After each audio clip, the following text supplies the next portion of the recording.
So my role with undergraduate and graduate students in the university is to help students acclimate to the College of Education, whether they're undergraduate majors or if they're graduate students going into pursuing a degree.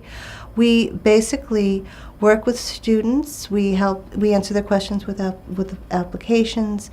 We work with them to help them navigate the university. We answer their questions about programs, and we give them the support they might need so they'll succeed in their classes.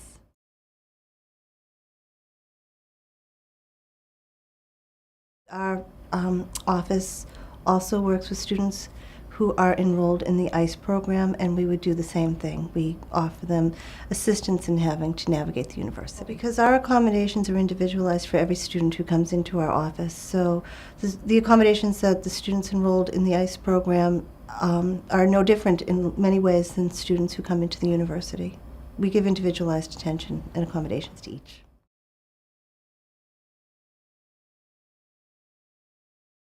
There are a variety of academic support services at the college. The students get a variety of accommodations, which could include note-taking, additional time to complete assignments, books on tape or books on their iPad or computer.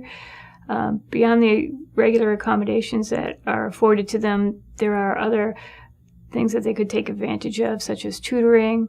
They could go to the Learning Center to get additional support for their academic classrooms. And a lot of times they have mentors that are assigned to them. From some of the colleges, the students will be paired up with a mentor or a peer that will assist them.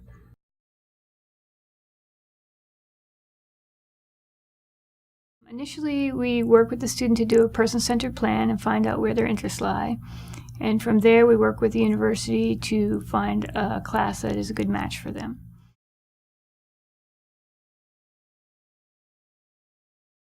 When I first met Matilda, it was at our introduction to the students who were coming in for the fall 2012 semester.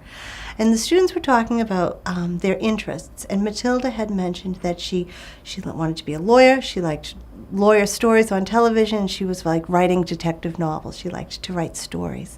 And it worked out wonderfully because we were able to take that love of writing stories, and we were able to put her into an introduction to creative writing class.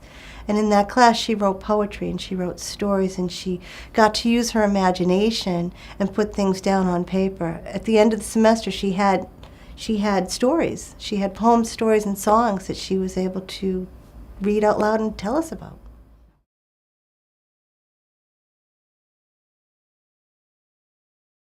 Usually what we'll do is we will start off at the high school, and we'll go to the high school, to their director of special education, and get a copy of their IEP and a copy of their testing, and that's where we'll start. They will get that go and request that for themselves, get a copy of that, and then we'll sit down and we'll go through it together, and I'll point out all the areas that are their strengths and all the areas that they may need assistance with. And then we'll decide what kind of accommodations might you discuss when you go in to see the disability service provider. What kinds of things you think you might need from your college classroom or a note taker or anything like that. What kinds of things you think would be helpful to help you succeed. And so we will take those documents, and then we'll make an appointment. They will make the appointment to go see the disability service provider, and they'll go in and meet with that person. And usually I just let them have the appointment, because we usually have a conversation about it beforehand. And if I let them have that conversation, speak with the individual, and if there's anything they missed at the end, I might remind them, what do you think about these two? And then if they had missed something, I might remind them to discuss those issues. I will also assist them getting their books on tape or on their iPad or on their computer so that they can listen to their books if they have difficulty reading them. We've also had an opportunity to use the assistive technology labs on campus, so I'll show the students where the labs are and introduce the students to the faculty members that are in charge of those areas so that the students can use some of the assistive technology on campus.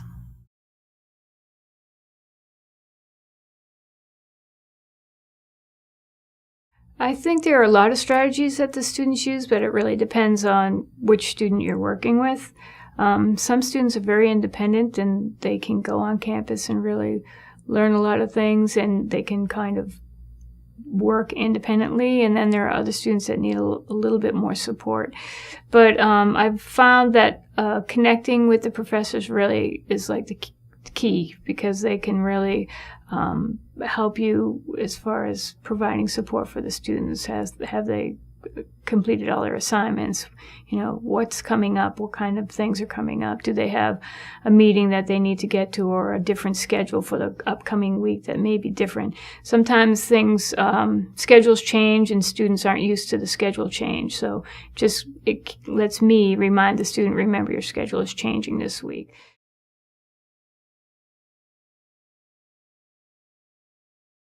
And we take the student to the first class together. I go with them, and we introduce the student to the professor and explain a little bit about the ICE program to the professor. And I always leave my contact number and email and such with the professor, so we can email back and forth with each other, make sure that the student is on target and on task for handing in all their homework and things like that. I prepare the students to communicate with their course instructors in a number of ways. We may discuss with them to introduce themselves. How will they introduce themselves to a professor? How will they explain to the professor what the ICE program is and how their participation on campus has come to be?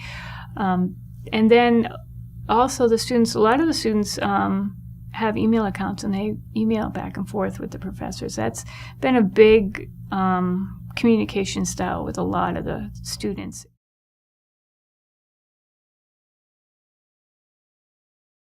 The first semester, I'm there a lot. Usually, a few times a week, I will be there with the student. But as they learn new skills and they become more independent, they need me less and less. So they will be able to find things on their own, or you're able to direct them how to solve a problem. If they come to you with a problem, you can say, well, how can you solve that problem? What are your options? And you can give them some choices, and then they can go and try to solve those problems on their own. Yes, they do get lost on campus, and sometimes they will lose me on purpose. Initially, we were very kind of wanted to keep a close eye on them, and that was a good lesson for me initially, because I wanted to make sure, that they didn't get lost, that nobody was going to get hurt or anything like that. And I would bring them someplace and say, so-and-so is going to meet you here. And then one day they just decided, oh, well, we know where we're going, because they had been on campus for a while, and they just decided they were going to do it on their own. So the three left and went and did it on their own and gave me a heart attack, but they were good. They were, self-determined and went into their own classrooms and found their way around campus, and it was a good lesson for me to kind of let them spread their wings a little bit.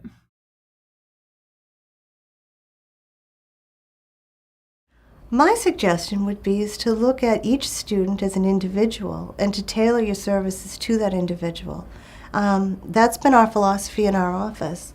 So with that in mind, whatever programs under which students enter is not the defining factor. It doesn't define who they are. Meeting their needs as individuals and helping them succeed as individuals, that's important for every student in the university or college.